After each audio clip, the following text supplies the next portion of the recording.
ఇన్నేళ్ల నుంచి రోడ్లు ఉండిందా? ఇప్పుడే కొత్తగా వేస్తా ఉన్నారా? మా తాత వాళ్ళు వచ్చి 35 ఏళ్ళు అవుతా ఉంది, 35-40 ఏళ్ళు అవుతా ఉంది ఇటుకి వచ్చి, ఈ ప్లేస్ కి వచ్చి.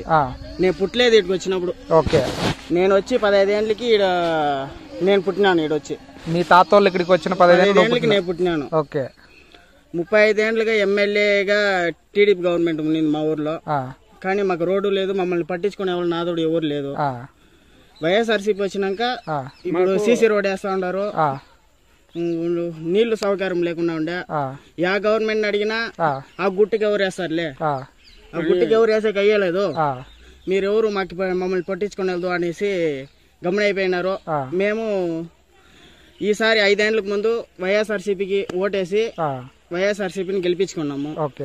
మాకు ఇప్పుడు రోడ్ వేస్తా ఉన్నారు, కంప్లీట్ చేయాలి. చూడండి కంప్లీట్ చేసిన చాలా దూరం రోడ్ వేసినారు. నీళ్ళ సౌకర్యము 3.5-4 ఏళ్ళకు ముందునే వచ్చేసింది మాకు. మొత్తము ఈ ప్రభుత్వం వచ్చినాక మాకు రోడ్లు అంతా మారిపోయింది. దానికి ముందు మేము ఏమన్నా టీడీపీ వాళ్ళని అడిగకపోతే మీ ఆ గుట్లో ఉండారు, మిమ్మల్ని ఎవరు పట్టించుకోకుండా ఉండ్రి. 35 ఏళ్ళకి ఎమ్మెల్యేగా గెలుస్తా ఉన్నాడు నారా చంద్రబాబు నాయుడు గారు. కుప్పంలో 35 ఏళ్ళకి ఎమ్మెల్యేగా ఇచ్చేసినారు.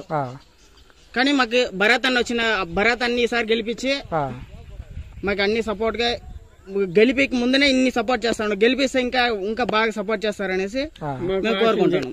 ఈసారి వైఎస్ జగన్మోహన్ రెడ్డిని గెలిపిస్తాము, కుప్పంలో ఎమ్మెల్యేగా భరత్ అని గెలిపిస్తాము అనుకుని మా వాళ్ళంతా ఫుల్ గా క్లారిటీగా ఉన్నారు, పక్కా క్లారిటీగా ఉన్నారు.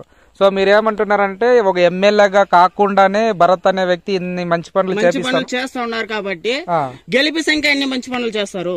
ఓకే. సో మీ నమ్మకం నిజమవ్వాలని మేము కూడా దేవుణ్ణి కోరుకుంటున్నాం. Thank you very much.